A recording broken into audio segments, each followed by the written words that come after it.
세상에서도 그렇고 또 가정에서도 그렇고 또 교회에서도 그렇고 나라에서도 그렇고 사실 문제가 되는 것은 질서가 없기 때문에 생기는 문제입니다.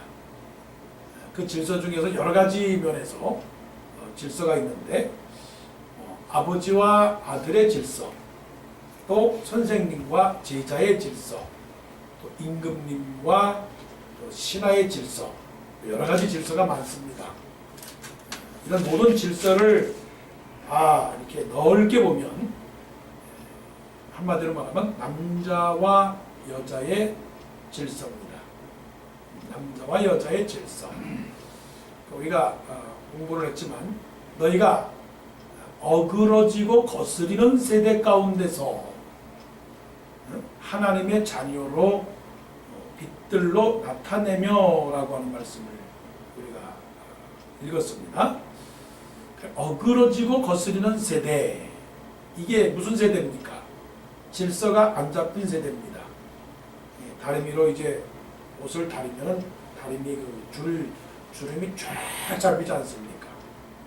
그런데 잘못 다렸을 때는 주름이 두 줄로 새겨요, 두 줄. 그럼 보기가 흉하지 않습니까? 그런 것처럼 어그러지고 거스리는 세대다라고 하는 것은 줄이 없어요.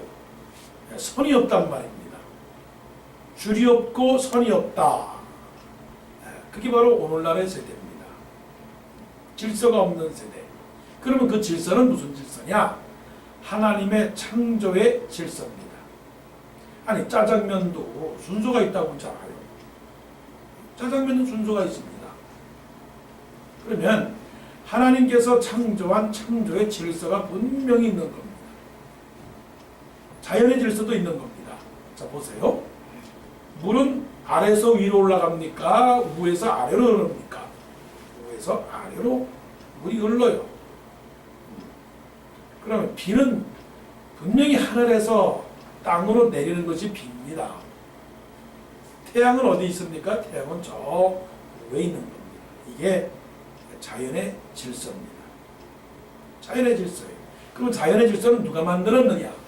하나님께서 창조하면서 만드신 것입니다. 자 보세요. 열매가 먼저 맺히고 씨를 뿌리는 것입니까? 그렇지 않아요. 씨를 뿌리고 나서 그 다음에 열매가 맺는 겁니다. 이게 질서예요. 그러면 남자와 여자에 관해서도 하나님의 창조의 질서가 있는 것입니다. 이게 안 되니까 사회가 무너지고 교회가 무너지고 가정이 무너지는 것입니다. 남자는 남자여야 되고 여자는 여자가 되어야 되는 것입니다. 근데 오늘날 뭐가 문제입니까? 남자가 여자가 되겠다는 거예요. 그리고 여자가 남자가 되겠다라고 하는 거예요. 물론 여기서 더 깊이는 들어가지 않겠습니다.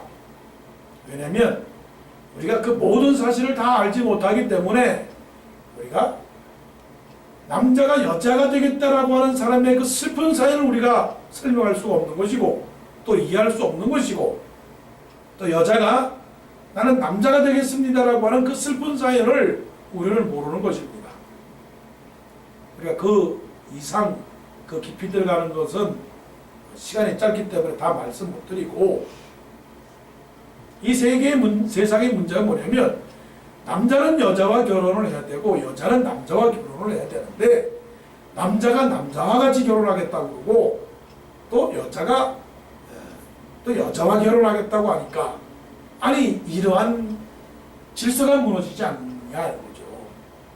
그래서 지금 미국에서는 지금 33개의 그 주 50개 중에서 33개가 지금 그런 이성 간의 결혼이 아니라 동성 간의 결혼을 이제 합법화시키는 어떤 그런 흐름에 있단 말입니다. 그래서 이미 사도 바울은 고린도 교회를 향해서 이래서는 안 되겠다. 그래서 2000년 전에 교회가 바로 서야 되겠다. 교회가 바로 잡아야 되겠다. 아니 이건 남자가 남자 위치도 제대로 못 지키고 여자가 여자 위치도 제대로 못 지키는데 이게 되겠느냐 하는 겁니다. 가장 이제 사도 바울이 오늘 본문에서 말씀하는 그 가장 중요한 예가 이겁니다. 당시에는 여자들은 그 예배 드릴 때나 또 교회 와서 항상 머리를 이렇게 면사포, 어려운 말로 말하면 칼루마라고 해요. 칼루마를 이렇게 쓰고서는 예배를 드리는 겁니다. 왜 그렇게 됐느냐? 왜 그 당시에는 머리에 면사포라고 하는 게 더 좋겠습니다. 칼루마를 써야 되느냐? 그 당시에 머리를 밀고 다니는 여자가 있었어요. 머리를 미는 여자가 있었어요. 그러면 머리를 미는 여자가 누구였느냐? 온전하지 못한 사람입니다. 정상적인 삶을 살지 않는 길거리에 있는 그 사람들이 머리를 밀었어요. 그럼 머리를 밀었다. 머리를 밀었다는 얘기는 나는 길거리의 사람입니다 라고 인정하고 사람들을 유혹하는 사람들이었어요. 그러니까 이제 교회에서는 그런 사람이 되지 말라. 그래서 여자가 머리를 길어야 된다라고 하는 거예요. 여자는 그 당시의 문화로서는 오늘날은 포모도 하고 그러니까 혹시 또 오해하지 마시고 그 당시에는 여자는 무조건 길어야 정숙한 여인이다. 인정을 받았어요. 그러니까 이런데 여자들이 와서 머리를 만일에 교회에 있는 사람들이 머리를 밀었다면 어떡하겠어요? 정숙하지 못하죠. 그러니까 그 여자의 정숙함을 대변해 주기 위해서 나는 머리를 가렸습니다. 머리를 그대로 그냥 열고 다니지 않습니다. 그리고 할 수 있는 대로 저는 머리를 이렇게 가리고 길게 합니다. 설령 내 머리가 벗어질지언정 벗어진 머리를 갖고 있을지 모를지언정 나는 하나님의 성전에 들어와서는 거룩한 마음으로 예배를 이 부끄러움을 가립니다. 부끄러움을 설령 밖에서는 내가 머리를 밀고 다니는 그런 사람일지라도 하나님의 성전에서 예배드릴 때는 머리를 가립니다. 그래서 그 머리를 가리는 그 상징 자체가 순결함, 거룩함, 겸손함, 그리고 믿음. 그래서 머리를 가리는 것이고 이러한 전통이 아직도 이제 천주교에서는 그런 전통이 계속 있는 겁니다. 바로 그런 이유에서 꼭 구태여 종교적인 것이 아니라 할지라도 결혼식 할 때 신부가 이제 싹 면사포로 이렇게 가리지 않습니까? 왜 가리느냐? 그게 바로 겸손함이고 그게 순결함이고 그게 그 사람으로서 가져야 될 어떤 덕목을 그대로 갖춘다는 겁니다. 왜? 그 여자는 좀 그런 부끄러운 맛이 있어야지. 아니 머리를 밀고 나는 여자입니다 라고 다니면 그건 아니라는 것이죠. 그런 문제를 지금 거론하면서 이거는 질서가 안 잡힌 겁니다. 때때로는 아무나 와서 그냥 머리를 민 사람도 밀지 않고 또 머리를 가리지도 않고 말이에요. 그런 사람들 오니까 지금 안 되겠다. 질서를 바로 잡아줘야 되겠다. 그래서 이제 사도 바울이 교회 안에서 남자와 여자는 어떻게 해야 되느냐 하는 것을 지금 말씀하고 있는 겁니다. 여러분 잘 알고 있다시피 무엇이냐? 남자는 여자의 머리다. 머리다라고 하는 건 뭡니까? 꼭대기다 하는 거예요. 창조의 질서입니다. 하나님은 아담을 먼저 만드시고 나서 그 다음에 하와를 아담의 갈비뼈로다가 만들었다는 거예요. 누가 세상에 먼저 나왔습니까? 아담이 먼저 세상에 먼저 나왔습니다. 그 다음에 누가 나왔습니까? 하와가 나왔습니다. 그 다음 누가 영입니까? 누가 먼저입니까? 아담이 먼저입니다. 아담이 먼저니까 형님 먼저 아우 먼저 하는 것처럼 아담이 먼저 된 사람이 물론 남편과 아내의 관계에 있지만 그래도 세상에 먼저 눈을 뜬 사람은 아담이에요. 그래서 아담은 여자의 머리라고 하는 겁니다. 순서적인 면에서. 순서적인 면에서 남자는 여자보다 더 먼저다라고 하는 거예요. 이게 모든 교회가 갖고 있는 전통적인 견해입니다. 남자는 여자의 머리다. 근데 이제 극단적인 그런 경우가 있어요. 뭐냐면 이것을 잘못을 이해해서 그렇지 남자는 여자의 머리니까 여자는 꼼짝 마라. 여자는 그냥 일이나 해. 여자가 무슨 공부하는 거야. 여자는 배울 필요도 없어. 여자는 그냥 종처럼 살면 돼.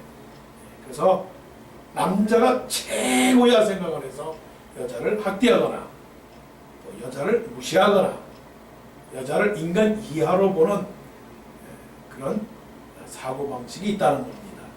지금 이것을 남자가 여자의 머리라고 하는 그런 말씀을 드리는 이유는 성경에 보세요. 자, 3절. 그러나 나는 너희가 알기를 원하노니 각 남자의 머리는 그리스도요 여자의 머리는 남자요. 그러니까 남자는 여자의 머리라고 그랬습니다. 그리고 그리스도의 머리는 하나님이시라라고 그랬습니다. 하나님.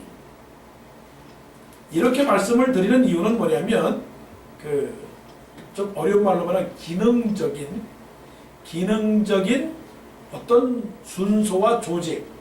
그래서 functional hierarchy라고 하는 말로다가 설명할 수 있는데 이거는 차별적이며 계급적인 그런 어떤 말씀을 드리는 게 아니고 기능적으로 남자는 여자의 머리다라고 하는 것입니다. 그러면 그 기능적이라고 하는 말씀은 어떤 것이냐? 역할적인 면에서 남자는 여자보다 먼저 있어야 된다라고 하는 거예요. 먼저. 여기서 사도 바울이 말하는 것은요, 이런 말입니다. 그리스도의 머리는 하나님이라고 하는 것은 아들 대신 예수 그리스도께서 하나님을 머리로 삼았다라고 하는 건 뭐냐면 아들로서의 그리스도가 하나님 아버지께 순종했다. 그 말씀입니다. 그리고 또 남자의 머리는 그리스도라고 하는 그 말씀은 아무리 남자가 머리 높을지라도 남자는 그리스도께 복종하는 것다 하는 거죠. 그런 것처럼 여자는 남자에게 첫째 강조하는 겁니다.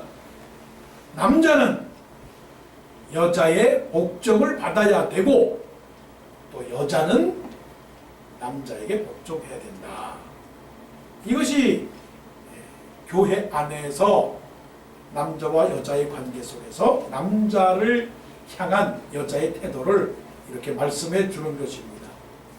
그러면 전반적인 이 남자의 머리는 여자의 머리는 남자라고 하는 것, 그 순종의 개념 속에서는 세 가지의 단어가 포함되는 겁니다.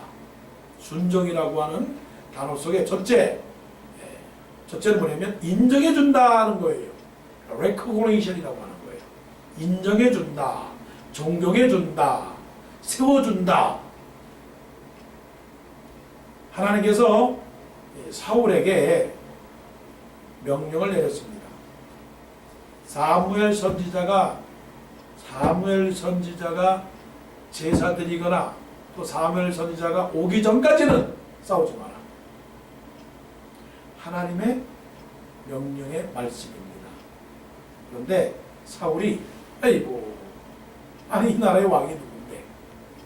아니 지금 전쟁이 너무나 위급한 상황인데 사무엘이 오진 않아. 사무엘 선지자는 연락이 왔어요. 오늘날로 말하면 전화를 해서 조금 있으면 갈 테니까 기다리고 있으세요. 그런데 사울 왕이 되니까 좀 기분이 나빠요. 또 상황도 급하고. 그러니까 자기가 제사를 드리고 말았어요. 그 말은 뭐냐? 인정을 하지 않았다는 거예요. 인정. 우리가 하나님 말씀에 순종한다는 말씀은 하나님을 하나님 되게 하는 것입니다. 하나님께서 말씀을 하셨기 때문에 우리가 그 말씀에 대해서 순종하는 거예요. 만약 하나님을 하나님으로 인정하지 않는다면 우리가 그 말씀을 왜 듣겠습니까? 선생님을 선생님으로 인정하지 않는데 우리가 선생님의 가르침을 왜 받겠습니까? 그러므로 순종한다라고 하는 것은 그것을 인정한다는 것입니다. 여자가 남자에게 순종한다는 것은 여자가 남자를 그만큼 인정해 준다는 거예요.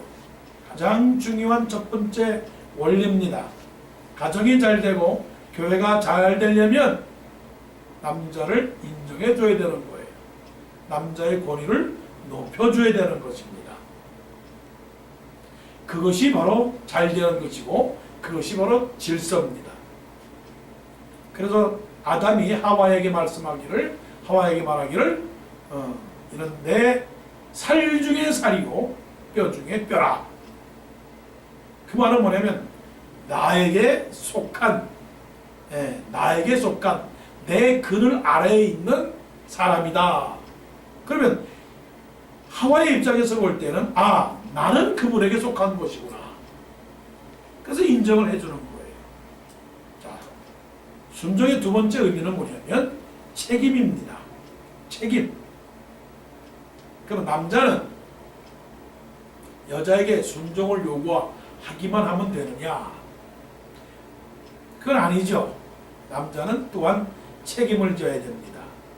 그 책임은 뭐냐면 남자는 무조건 일을 해야 됩니다. 일을 하는데 수고하고 땀을 흘리고 애를 써서 엉겅퀴에서 열매를 거두어야 되는 그런 앞장섬의 책임이 있는 겁니다. 그래서 남자를 가리켜서 집안의 가정이라고 말했어요. 어느 곳에서도 남자를 무시하거나 남자가 해야 할 일을 무시하게 되면 그것이 올바로 설지 못하게 되는 것이죠.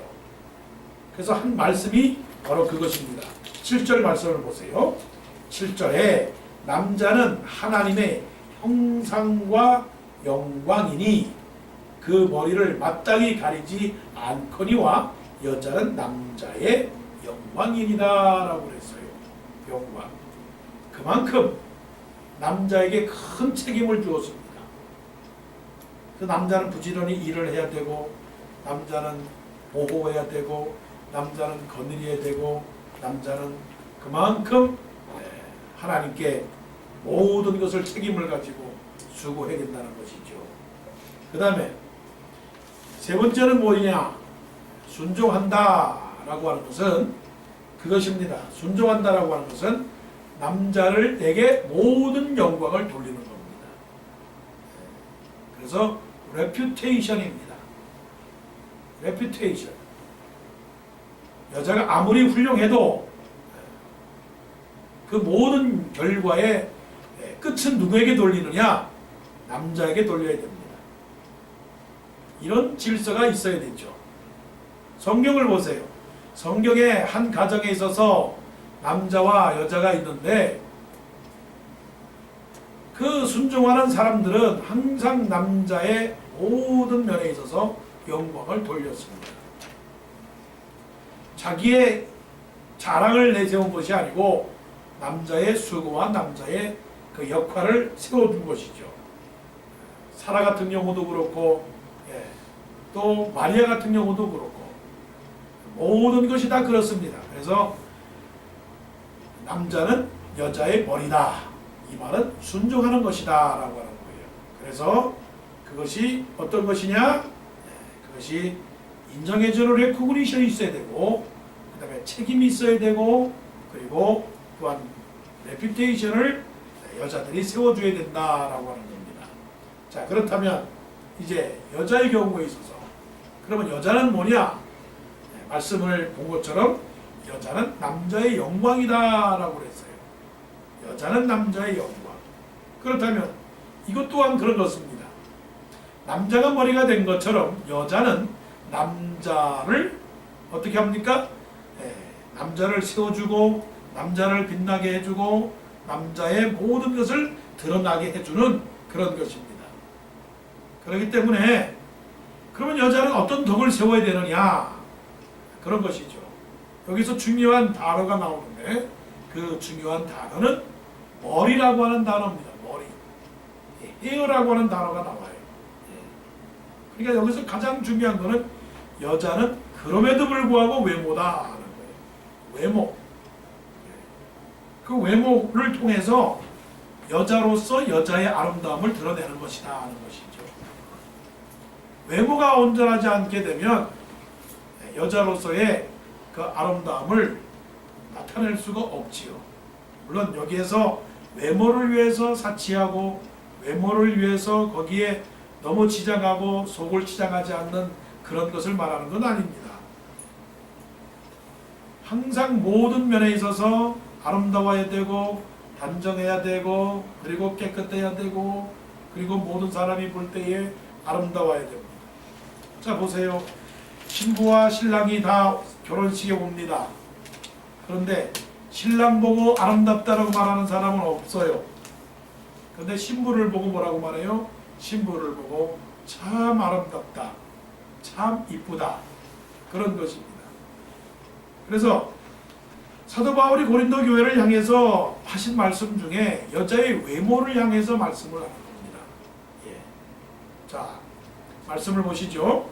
12절 말씀을 13절 말씀을 봅니다.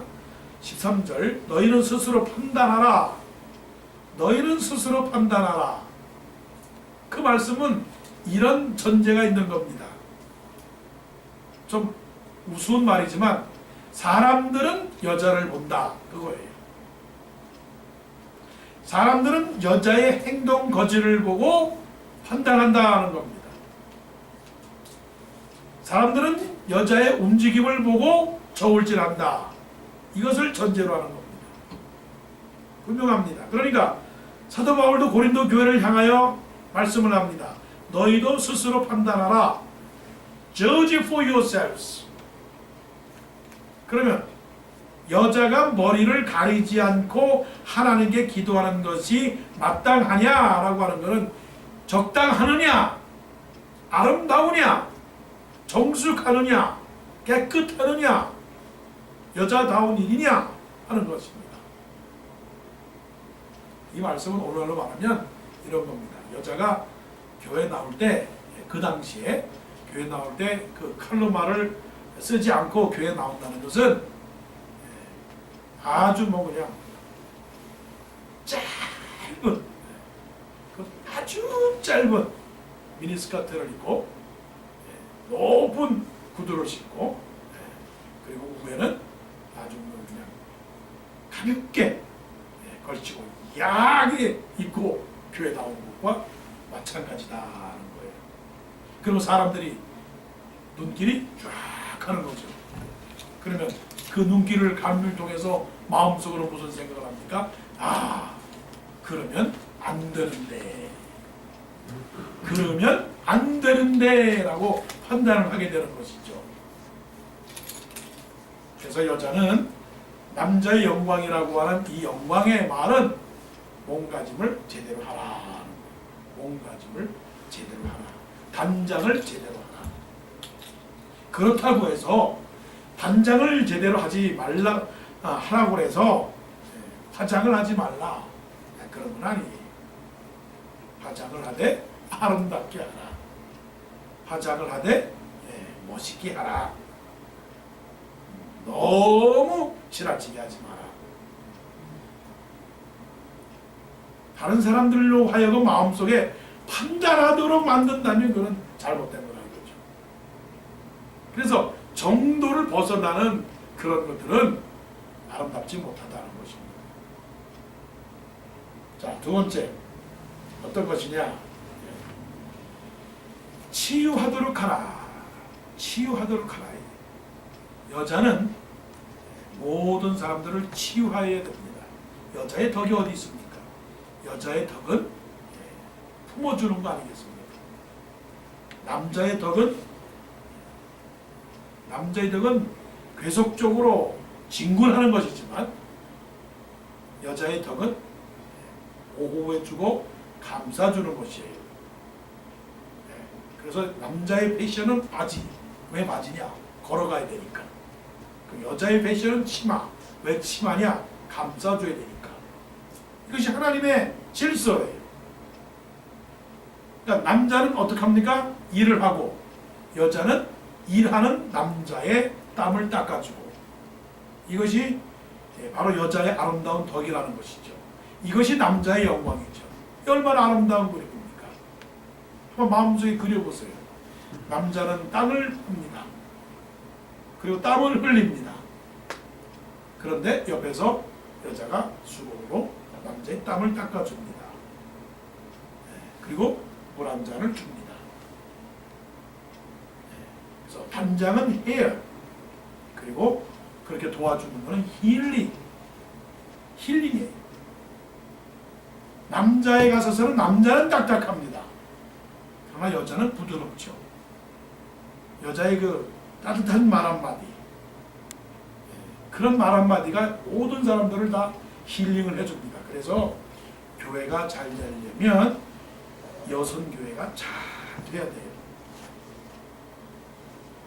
남성교회들은 열심히 있는가 하면 여성교회는 따뜻해야 돼요. 남자들은 세우는 일을 하면 돼요. 그러나 여자들은 세우는 일이 아니라 감싸는 일을 해야 돼요. 감싸는 일. 이것이 바로 힐링입니다. 그래서 어린아이가 어머니 품에서 젖을 먹는 것처럼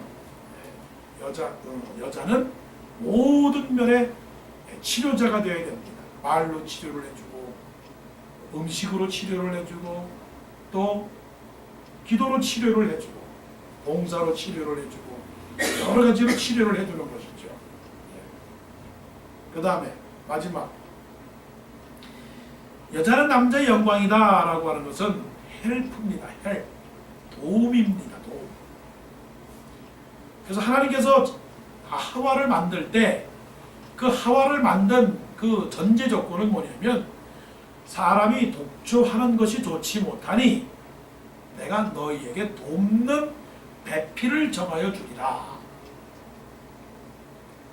그러니까 한 사람 남자가 있으면 여자가 있는데, 여자가 앞서서 가는 것이 아니라 남자가 앞서도록 도와주는 겁니다. 그래서 이것을 가리켜서 스포츠 용어로 말한다면 assist예요. assist.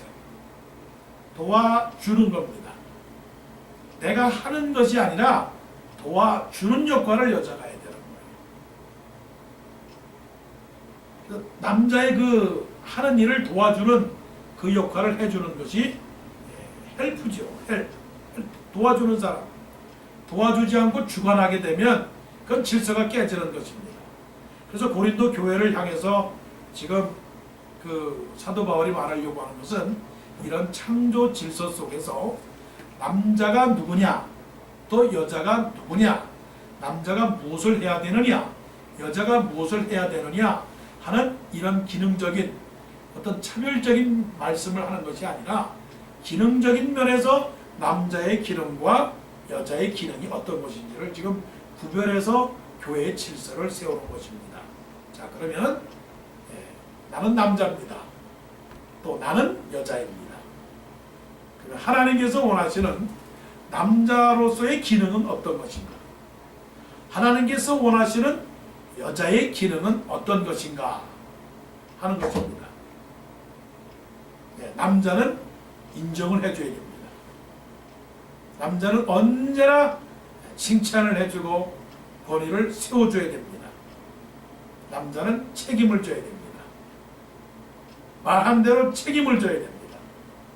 그리고 남자는 또 그 명성을 세워줘야 됩니다. 영광을 남자에게 돌려줘야 됩니다. 여자는 단장을 잘하는, 머리부터 발끝까지 단정하게, 그래서 헤어, 그리고 또 여자는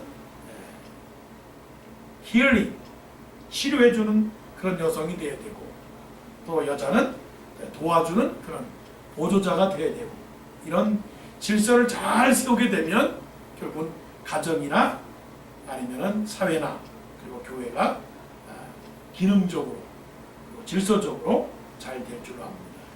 그래서 위와 아래가 거꾸로 되는 것이 아니고 위와 아래가 잘 세워져서 남자는 남자의 역할, 여자는 여자의 역할.